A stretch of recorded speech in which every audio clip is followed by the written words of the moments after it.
இன்றைக்கு நாம் தியானிக்க இருக்கிற வசனம் சகரியா 2ஆம் அதிகாரம் 5வது வசனம்.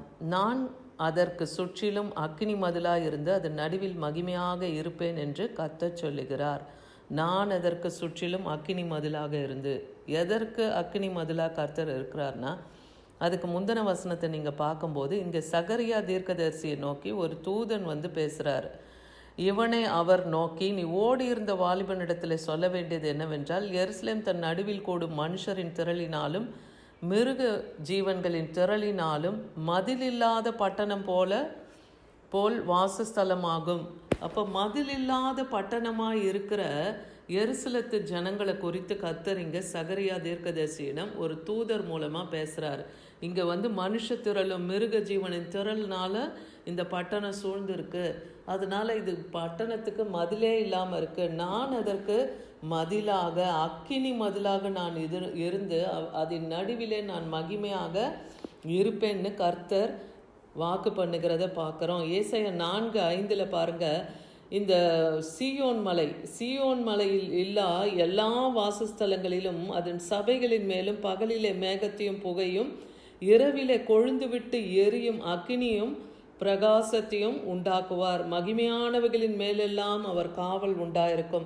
அப்போ கர்த்தருடைய காவல் யாருக்கு உண்டாகுது? கர்த்தருடைய ஜனங்கள் அவர்கள் வாசம் பண்ணும் அந்த ஸ்தலத்துக்கும் அந்த சபைக்கும் தேவன் பகலிலே மேகஸ்தம்ப புகையாகவும் இரவிலே கொழுந்து விட்ட அக்கினியா எரிகிற அக்கினியின் பிரகாசத்தை அவங்களுக்கு கொடுக்கிறார்.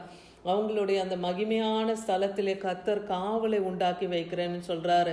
இஸ்ரவேலிலே தப்பி இருக்கிறவர்களுக்கு, அதாவது எருசலேத்தில் இருந்த இஸ்ரவேல் யூத ஜனங்கள் பாபிலோனுக்கு சிறைப்பட்டு போன பிறகு மீந்து இருக்கிற அந்த ஜனங்களுக்கு கர்த்தர் அந்நாளிலே எப்படி இருக்கிறாராம்? அவர் கிளை அலங்காரமும் மகிமையுமா இருந்தார்.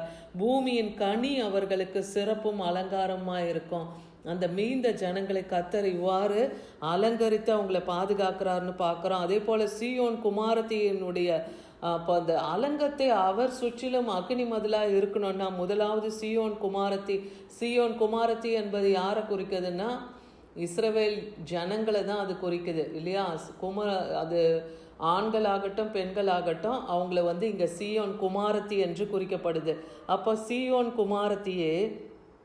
குமாரத்திகளுடைய அழுக்கை கழுவி அவர்களுடைய பாவங்களை எல்லாம் நான் கழுவி அவங்கள நியாயத்தின் ஆவினாலும் சுட்டெரிப்பின் ஆவினாலும் எருசலேத்தில் மீதி இருந்த அந்த இரத்த பழிகளை எல்லாம் அவங்க நடுவில் இருந்து நான் நீக்கி விடும்போது, அப்போது அவர்களிடத்தில் இருக்கிற பாவ அக்கிரமங்களை கர்த்தர் நீக்கி விடும்போது ஒரு சுத்திகரிப்பை அங்கே கட்டளையிட்ட பிறகு தான் அந்த சீயோனில் மீதியாக இருக்கிற அந்த எருசலேம் ஜனங்களுக்கு கர்த்தர் அக்கினி மதிலாக இருக்கிறார். அந்த பட்டணத்தை சூழ்ந்து அவர் அக்கினி மதிலாய் மகிமையாக அவர்கள் மத்தியிலே அவர் வாசம் பண்ணுகிறார்னு பார்க்குறோம். எருசலேமிலே தரித்திருந்து ஜீவனுக்கென்று பேர் எழுதப்பட்ட பரிசுத்தர் என்று அவன் சொல்லப்படுவான். யாருக்கு தேவன் அந்த தெய்வீக பாதுகாவலை கொடுக்கப்படுறாங்களோ அவங்க கர்த்தர் வாசம் பண்ணும் ஸ்தலமாகிய அந்த பரம எருசலேம் ஆகிய அந்த சீயோனிலே கர்த்தர் அவங்களுடைய பேரை ஜீவ புஸ்தகத்திலே எழுதி வைக்கிறார். அப்போ யாருக்கெல்லாம் காவல் உண்டாயிருக்கிறதோ அவங்க பேர் அங்கே ஜீவ புஸ்தகத்தில் எழுதப்பட்டிருக்குன்னு பார்க்குறோம். சகரியா 9:8 பாருங்கள், சேனையானது புறப்படும் போது திரும்பி வரும்போதும் என் ஆலயம் காக்கப்படும்படி அதை சுற்றிலும் பாளையம் போடுவேன். அதே போல் எதற்கு ஃபஸ்ட்டு எருசலேத்து ஜனங்களுக்கு தேவன் வந்து ஒரு கோட்டை, அக்கினி மதிலாக அவர் இருக்கார். அடுத்து சபைக்கு ஆலயம் கட்டுப்பட்டு இருக்கிற அந்த இடத்துல சுற்றிலும் நான் பாளையம் போடுவேன்னு சொல்கிறாரு. இனி ஒடுக்குகிறவனும் அவர்களிடத்துல கடந்து வருவதில்லை, அது என் கண்களினாலே நான் பார்த்து கொண்டு இருக்கிறேன்னு சொல்கிறார். இனி ஆலயத்துக்கு விரோதமாய் சபைக்கு விரோதமாய் ஒருவனும் அதை எதிர்த்து கடந்து வருவதில்லை, நான் என் கண்களில் அதை பார்த்து கொண்டே இருக்கிறேன்னு சொல்கிறாரு. சங்கீதம் 3ஆம் அதிகாரம் 3ஆம் வசனத்தில் பாருங்க, ஆனாலும் கர்த்தாவே நீர் கேடகமும் என் மகிமையும் என் தலையை உயர்த்துகிறவருமாய் இருக்கிறீர். கர்த்தர் நமக்கு எப்படி இருக்கிறார்? இன்னைக்கு நீங்களும் சொல்லுங்க, உங்கள் குடும்பத்தை சுற்றிலும் மதிலில்லாத பட்டணம் போல இருக்கா? பூட்டப்படாத வாசல்கள் உங்கள் எல்லையில் இருக்கா? இன்னைக்கு கர்த்தரிடத்தில் கேளுங்க. உங்களுடைய அலங்கங்களும் கர்த்தரால் பூட்டப்படணும். சத்ருவானவன் உங்கள் அலங்கத்துக்குள்ளே உட்பிரவேசிக்க கூடாது. சத்ருவின் கிரியைகள் உங்களுடைய கோட்டையும் உங்கள் அரணுமாக இருக்கிற உங்கள் குடும்பத்தை அவன் சீர்குலைக்க கூடாதுன்னா நீங்கள் சொல்லுங்க, அவரே எங்கள் கேடகம், எங்கள் மகிமை அவர்தான் சொல்லுங்க. அப்போ கர்த்தர் உங்கள் தலையை உயர்த்துவார். ஏசாயா 60ஆம் அதிகாரத்தில் 19வது வசனத்தில் 18-19 நீங்கள் பார்க்கும்போது, இனி அந்த தேசத்துக்கு கொடுமையும் அழிவும் நாசமும் இருக்காதுன்னு சொல்றாரு. உன் எல்லைகளிலே கேட்கப்பட மாட்டாது, உன் மதில்களை ரட்சிப்பென்றும் உன் வாசல்களை துதி என்றும். கர்த்தர் நம்முடைய மதிலை என்னன்னு சொல்றாரு? ரட்சிப்பு. நம் மதில் சுவர்களை கர்த்தர் ரட்சிப்பு என்று சொல்லுகிறார். நம் வாசல்கள் துதியின் அலங்காரத்தோடு இருக்கும்போது சத்ரு அதன் உள்ள நுழையவே முடியாது. அதனால தான் இன்னைக்கு குடும்பங்களில் பிரச்சனைகள், சண்டை சச்சரவுகள் வருதுன்னா, முதல்ல குடும்பத்தில் நம் தேவனை துதித்து அவரை பாடி போற்றி நாம் மகிமைப்படுத்தணும். அப்போ துதிகள் நம் வாசலில் இருக்கும்போது சத்ரு உட்பிரவேசிக்கவே முடியாது. ஏன்னா இனி சூரியன் உனக்கு பகலிலே வெளிச்சத்தினாலும் உனக்கு பிரகாசியாமல் கர்த்தரே உனக்கு நித்திய வெளிச்சமும் உன் தேவன் உனக்கு மகிமையாக இருப்பார். அப்போ இயற்கையாக கர்த்தர் கொடுத்திருக்கிற இந்த வெளிச்சம், இந்த பகலின் வெளிச்சமாகி இந்த சூரியன் நமக்கு பாதுகாப்பு கிடையாது. கர்த்தரே நமக்கு வெளிச்சமும் அவரே நமக்கு மகிமையாக இருப்பேன்னு வாக்கு பண்ணுகிறார். அப்போ துதிகளின் மத்தியில் வாசம் பண்ணுகிற தேவனை தினந்தோறும் நீங்கள் தேவனை துதித்து பாடி அவரை மகிமைப்படுத்தி உங்கள் காரியங்களை நீங்கள் செய்ய புறப்படுங்க. அப்போ கர்த்தருடைய ஆளுகை உங்கள் குடும்பத்தில் இருக்கும். கர்த்தரே உங்களுக்கு அரணும் கோட்டையும் துருகமாக இருப்பார். வெளிப்படுத்தல் 21-23 இதுதான் நம்ம பார்க்குறோம். நகரத்துக்கு அவர் வெளிச்சம் கொடுக்க சூரியனையும் சந்திரனும் இனி அதற்கு தேவையில்லை. ஏன்னா தேவனுடைய மகிமையே அவர்களை பிரகாசித்ததுன்னு பார்க்குறோம். ஆட்டுக்குட்டியானவரே அந்த ஜனங்களுக்கு, அந்த சபைக்கு, கர்த்தருடைய பரிசுத்த வான்களுக்கு, கர்த்தருடைய ஊழியக்காரர்களுக்கு, கர்த்தரை விசுவாசிக்கிறவர்களுக்கு அவரே வெளிச்சமாக இருக்கிறாருன்னு பார்க்குறோம். அவரே விளக்காக இருக்கிறாருன்னு பார்க்குறோம். ஆகாய் 2:9 பாருங்கள், முந்தைய ஆலயத்தின் மகிமையை பார்க்கிலும் இந்த பிந்தின ஆலயத்தின் மகிமை பெரிதாக இருக்கும். முந்தின ஆலயம் அவங்க கூடாரத்திலே தேவனை மகிமைப்படுத்தினாங்க மோசே காலத்தில், இல்லையா? ஆனால் இப்பொழுது தேவன் தங்கும் ஆலயமாக யார் இருக்கா? சபையாராகிய நாம். அப்போ இந்த பிந்தின ஆலயமாகிய நமக்குள் கர்த்தருடைய மகிமை பெரிதாக இருக்கும்னு சொல்கிறார். சேனைகளின் கர்த்தர் சொல்லுகிறார், இந்த இடத்துல சமாதானத்தை நான் கட்டளையிடுவேன்னு சேனைகளின் கர்த்தர் உரைக்கிறார். இன்னைக்கு எத்தனை குடும்பங்களில் சமாதான குறைச்சலாக இருக்கா? இப்போ அந்த எல்லைகளில் தேவன் சமாதானத்தை கட்டளையிடுவேன்னு வாக்கு பண்ணுகிறார். அதன் அரண்மனைகளை தேவன் உயர்ந்த அடைக்கலமாக அறியப்பட்டு இருக்கிறார். அப்போது கர்த்தர் வாசம் பண்ணும் ஸ்தலமாகிய நமக்கு அவரே உயர்ந்த அடைக்கலமாக இருந்து நமக்கு பாதுகாப்பாக இருப்பேன்னு சங்கீதம் 48:3 பார்க்குறோம்.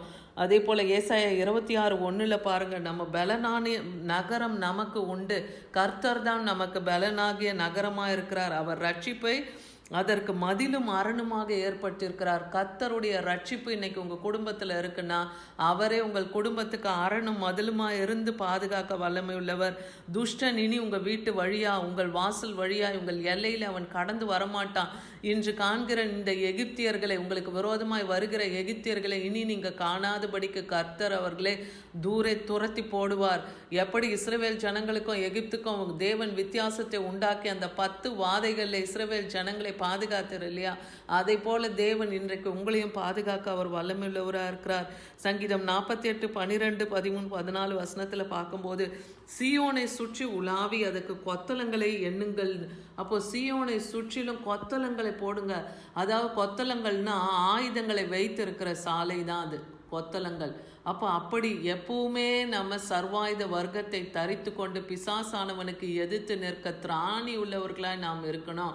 நம்ம ரட்சிப்பு என்னும் தலை சீரா, நீதி என்னும் மார்க்க கவசம், இருபுறமும் கருப்புள்ள பட்டயமாகிய ஜீவ வசனம், ஒரு கையில விசுவாசம் என்னும் கேடகம், சத்தியம் என்னும் இடைக்கட்சியை நம்ம இடையிலே கட்டிக்கொண்டு சுவிசேஷத்துக்கு ஆயத்தமான சமாதானத்தின் பாதரட்சியை தொடுத்தவர்களாய் பிசாசை எதிர்த்து நிற்கிறவர்களாக நீங்கள் இருக்கும்போது உங்கள் கொத்தலங்களை நீங்கள் எப்பயும் உலாவி சியோனை உலாவி அதன் கொத்தலங்களை எண்ணுங்கள்னு, அப்படி நம்ம தேவனுடைய பரிசுத்த அந்த போர் ஆயுதங்களை நம்ம தரித்திருக்கும் போது நமக்கு தீங்கு ஒன்றும் அணுகாது, இல்லையா? பின்வரும் சந்ததிக்கும் நீங்கள் இதை விவரிப்பதற்காக அதன் அலங்கத்தை கவனித்து அதன் அரண்மனைகளை உற்று பாருங்கள். இப்போ நாம் ஒரு குடும்பத்திலே இருக்கிற தாய்களான ஸ்திரீகளாகிய சகோதரிகள், நீங்கள் உங்கள் குடும்பத்தை எழும்பி கட்டும்போது உங்களை பார்க்கிற உங்கள் பிள்ளைகளும் தங்கள் குடும்பத்தை கட்ட கர்த்தரை தேடுவார்கள். கர்த்தரை தேடுகிற சந்ததியாக இருக்கும். அவர் நமக்கு பிதாவா இருப்பார், நாம் அவருக்கு குமாரரும் குமாரத்திகளா இருப்போம்னே வேதவசனம் சொல்லுது. அப்போ நீங்கள் கர்த்தரை தேடுகிறதுல உண்மை உத்தமமா இருங்க. ஏன்னா இந்த தேவன் என்றென்றைக்கும் உள்ள சதா காலமும் நம்முடைய தேவனா இருக்கிறார். அவர் மரண பரியந்தம் நம்மை காக்க வல்லவர். அப்போ மரண பரியந்தம் நம்மை காக்க வல்லவரா இருக்கிறார்னா அப்போ இன்னைக்கு நம்முடைய அலங்கத்தை சுற்றி நம் குடும்பத்தை சுற்றிலும் அவர் அக்கினி மதிலா இருந்து மகிமையாய் நம் மத்தியிலே அவர் வாசம் பண்ணி நம்மை காக்க, நம் குடும்பத்தை நம் பிள்ளைகளை கணவன்மார்களை காக்க தேவன் வல்லமை உள்ளவராக இருக்கிறார். இதை விசுவாசிங்க. இன்னைக்கு கற்றுக்கொண்ட இந்த சத்திய வசனத்தை தியானித்து அதன்படி நடங்கள். ஆமீன்.